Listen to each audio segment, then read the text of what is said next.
భారత వాతావరణ శాఖ కీలక అప్డేట్ ప్రకటించింది. ఆగ్నేయ బంగాళాఖాతంలో ఏర్పడిన అల్పపీడనం తీవ్ర అల్పపీడనంగా మారి వాయుగుండంగా మారబోతా ఉంది. రాబోయే 48 గంటల్లో తమిళనాడు రాజధాని చెన్నై సమీపంలో తీరం దాటే అవకాశం ఉంది. దీని ప్రభావంతో నెల్లూరు, రాయలసీమ జిల్లాలతో పాటు విశాఖపట్నం, అనకాపల్లి, ఉభయ గోదావరి జిల్లాల్లో భారీ నుంచి అతి భారీ వర్షాలు కురిసే అవకాశం స్పష్టంగా కనిపిస్తుందని ఐఎండీ రిపోర్ట్ ద్వారా తెలుస్తా ఉంది. ఇక ఈ అల్పపీడనం తీరం దాటే సమయంలో గంటకు 56 కిలోమీటర్ల వేగంతో గాలులు వీచే అవకాశం ఉంది. యానం, మెడ్రాస్ మధ్య ఇది తీరం దాటే అవకాశం ప్రస్తుతానికి కనిపిస్తూ ఉంది. 2-3 రోజుల తర్వాత ఇది కొంచెం అటు ఇటుగా కూడా అవ్వచ్చు. అయితే తాజాగా భారత వాతావరణ శాఖ ఇచ్చిన రిపోర్ట్ ఒకసారి మనం పరిశీలిద్దాం. భారత వాతావరణ శాఖ ఉదయాన్నే ఒక బులెటిన్ రిలీజ్ చేసింది. ఆ బులెటిన్లో బుధవారం, గురువారం, శుక్రవారం, శనివారం ఏ ప్రాంతాల్లో ఎంత వర్షపాతం నమోదయ్యే అవకాశం ఉంది, ఎక్కడ అతి భారీ వర్షాలు పడతాయి, ఎక్కడ భారీ వర్షాలు నమోదు కాబోతున్నాయి, ఎక్కడ మోస్తరు వర్షాలు పడతాయి అనే వివరాలు మనం తెలుసుకున్నాం. బంగాళాఖాతంలో ఏర్పడిన అల్పపీడనం బలపడుతూ తీవ్ర అల్పపీడనంగా మారింది. ఈ మేరకు వాతావరణ శాఖ కూడా ఒక కీలకమైన అప్డేట్ రిలీజ్ చేసింది. దీని ప్రభావంతో రాబోయే 2 రోజులు ఉత్తరాంధ్రలో అక్కడక్కడ భారీ నుంచి అతి భారీ వర్షాలు కురిసే అవకాశం ఉంది.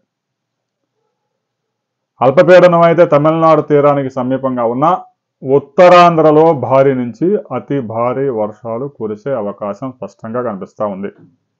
ఇక నైరుతి బంగాళాఖాతంలో ఏర్పడిన ఈ అల్పపీడనం ప్రభావంతో ఇది వాయువ్య దిశగా, పశ్చిమ వాయువ్య దిశగా కదిలి తమిళనాడు తీరం వైపుగా వస్తూ ఉంది. దీని ప్రభావంతో ఉత్తరాంధ్రలో విజయనగరం, విశాఖ, అనకాపల్లి జిల్లాల్లో ఈ 3 జిల్లాల్లో భారీ నుంచి అతి భారీ వర్షాలు. ఇక శ్రీకాకుళం, పార్వతీపురం, మన్యం, అల్లూరు సీతారామరాజు, కోనసీమ, తూర్పుగోదావరి, పశ్చిమ గోదావరి, ఏలూరు, కృష్ణా, నెల్లూరు, వైఎస్ఆర్, అన్నమయ్య, చిత్తూరు, తిరుపతి జిల్లాల్లో కొన్ని ప్రాంతాల్లో తేలికపాటి నుంచి మోస్తరు వర్షాలు కురిసే అవకాశం ఉందని ఏపీ విపత్తుల నిర్వహణ సంస్థ బులెటిన్ రిలీజ్ చేసింది. భారీ వర్షాల నేపథ్యంలో ఆయా జిల్లాల్లోని రైతులు వ్యవసాయ పనుల్లో జాగ్రత్తలు తీసుకోవాలి.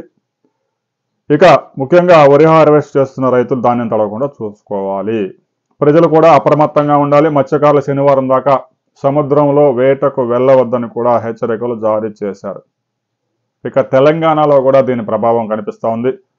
తెలంగాణలో 19వ తేదీ నుంచి తేలికపాటి నుంచి మోస్తరు వర్షాలు కురిసే అవకాశం ఉంది. ఇక హైదరాబాద్ వాతావరణ కేంద్రం కూడా ఒక బులెటిన్ రిలీజ్ చేసింది. డిసెంబర్ 21వ తేదీ నుంచి పొడి వాతావరణం నెలకొనే అవకాశం ఉంది. అప్పటి వరకు మాత్రం అక్కడక్కడ జల్లులు కురిసే అవకాశం ఉంది.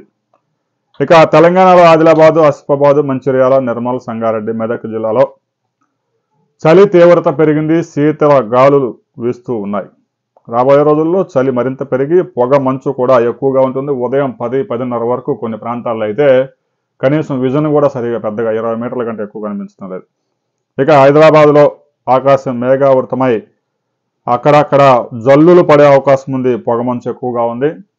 ఇక జాతీయ రహదారులు, రాష్ట్ర రహదారులు ముఖ్యంగా ఎర్లీ మార్నింగ్ 4 to ఉదయం 10 గంటల వరకు ప్రయాణాలు చేసేవారు జాగ్రత్తలు పాటించాలని కూడా రవాణా శాఖ హెచ్చరికలు జారీ చేసింది. రాబోయే 48 గంటల్లో ఈ అల్పపీడనం వాయువ్య దిశగా ప్రయాణిస్తూ ప్రస్తుతానికి మాడ్యూల్స్ పరిశీలిస్తే చెన్నై, యానం మధ్యలో ఇది చూపిస్తూ ఉంది. మెడ్రాస్కు సమీపంలోనే తీరం దాటే అవకాశాలు స్పష్టంగా కనిపిస్తున్నాయి. ఇది వాయుగుండంగా పరివర్తనం చెందుతుందా లేదా అనే విషయం స్పష్టం కావాలంటే మాత్రం మరో 48 అవర్స్ ఆగాల్సిందే. గడిచిన 24 గంటల్లో ఆంధ్రప్రదేశ్లో పలు ప్రాంతాల్లో 12 నుంచి 18 మిల్లీమీటర్ల వర్షపాతం నమోదైంది. తమిళనాడులో గరిష్టంగా 8 సెంటీమీటర్ల వర్షపాతం నమోదైంది. మీ ప్రాంతంలో వర్షపాతం పడిందా లేదా, ఎంత వర్షపాతం నమోదైంది అనే వివరాలు కామెంట్ చేయండి. వీడియో నచ్చితే లైక్ చేయండి, షేర్ చేయండి. రాబోయే 24 అవర్స్లో వాతావరణంలో వచ్చే అప్డేట్స్తో మరిన్ని వివరాలతో మరో వీడియోలు తెలుస్తున్న. వీడియో నచ్చితే లైక్ చేయండి, షేర్ చేయండి, సబ్స్క్రైబ్ చేసుకోండి.